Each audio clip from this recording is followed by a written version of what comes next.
नमस्कार दोस्तों। पुरुषों की लिंग की नसों में जो ब्लॉकेज बन जाती है वो कैसे खोला गया है मेरा एक पेशेंट का, आज मैं इस वीडियो में ये आप लोगों को बताने वाला हूँ। तो मैं डॉक्टर सुब्रता और आप सभी का फिर से एक बार बहुत बहुत स्वागत है मेरा इस यूट्यूब चैनल होम्योकैट टिप्स पे। दोस्तों ये जो पेशेंट है ये आज से 6 महीना पहले हमारे पास इरेक्टाइल डिस्फंक्शन की प्रॉब्लम को लेकर आए थे और इनको पिछले 5 साल से इरेक्टाइल डिस्फंक्शन की प्रॉब्लम है। इनको लिंग में तनाव बिल्कुल भी नहीं आता है और इस पेशेंट का उम्र है 34 इयर्स और ये पेशेंट आज भी सिंगल है। इन्होंने अभी तक शादी नहीं किया है अपना इस प्रॉब्लम के लिए और ये पेशेंट हमारे पास आने से पहले ढेरों डॉक्टरों के पास से होकर आए हैं। Online consultation, offline consultation, allopathic treatment, Ayurvedic, homeopathic सब कुछ ट्राई हो चुका है मगर इनका जो प्रॉब्लम था वो वैसा का वैसा ही रहा और फिर एट लास्ट जब इनको कहीं से भी कुछ फायदा नहीं मिला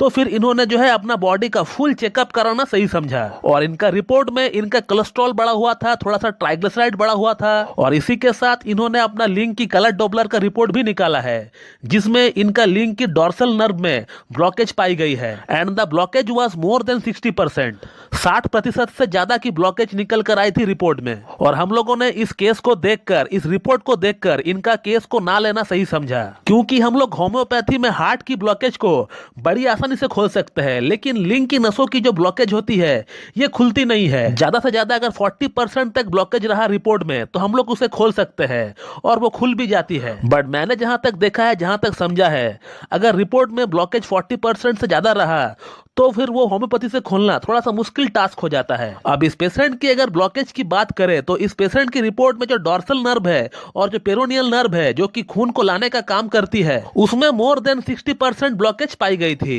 और इसीलिए मैंने इस केस को लेना सही नहीं समझा। लेकिन इस पेशेंट का कहना था कि सर आप इतना क्रॉनिक से क्रॉनिक केस को अगर ठीक कर पाते हैं तो फिर क्यों नहीं आप मेरा केस को हैंडल कर पाएंगे। इस पेशेंट का कहना था कि सर अगर हम आपका ट्रीटमेंट से ठीक होते हैं तो भी ठीक है और अगर ठीक नहीं भी हो पाए तो भी ठीक है, हम आपको एक्यूज नहीं करेंगे, हम आपको ब्लेम नहीं करेंगे, लेकिन प्लीज कुछ भी हो जाए आप मेरा एक बार केस को लीजिए। मैंने इतने पैसे बर्बाद किए, इतने समय बर्बाद किए और थोड़ा समय और थोड़ा पैसा क्यों ना बर्बाद हो जाए। एटलीस्ट मुझे एक तसल्ली तो रहेगी कि मैं एक अच्छा क्लासिकल होम्योपैथ से अपना इस प्रॉब्लम के रिगार्डिंग ट्रीटमेंट लिया है। और फिर उसके बाद हमने इनका एक प्रॉपर केस टेकिंग किया और केस टेकिंग में हमें कम से कम 1 घंटा लग गए थे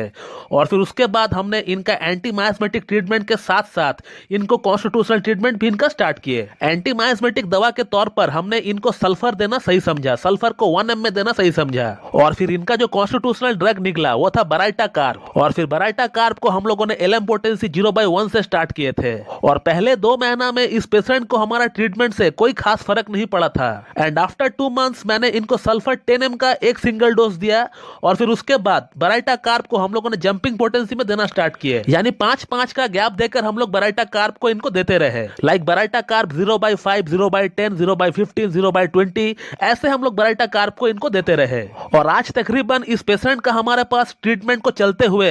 6 महीना हो चुके हैं और कल ही इन्होंने अपना प्रॉब्लम के रिगार्डिंग मुझसे क्या लिखा है आप पढ़ सकते हो, मैं ज्यादा कुछ नहीं कहूंगा। जिस इंसान को पिछले 5 साल से इरेक्शन था ही नहीं, इरेक्शन आ ही नहीं रहा था, उस इंसान को आज इरेक्शन आ रहा है और वो इरेक्शन सस्टेन भी कर रहा है और आज इस केस को देखते हुए मैं खुद हैरान हो चुका हूं कि जिस केस को मैं लेना ही नहीं चाह रहा था, जिस केस को मैं एक्सेप्ट ही नहीं कर रहा था और आज वही केस एक सक्सेसफुल केस बन गया मेरा लाइफ में। तो आपने इस वीडियो में यह देखा कि कैसे एक सटीक होम्योपैथिक ट्रीटमेंट की मदद से लिंग की नसों की जो ब्लॉकेज होती है वो भी ठीक किया जा सकता है। तो मैं इस वीडियो को यहीं पे एंड करना चाहूंगा। So thank you very much and have a good day.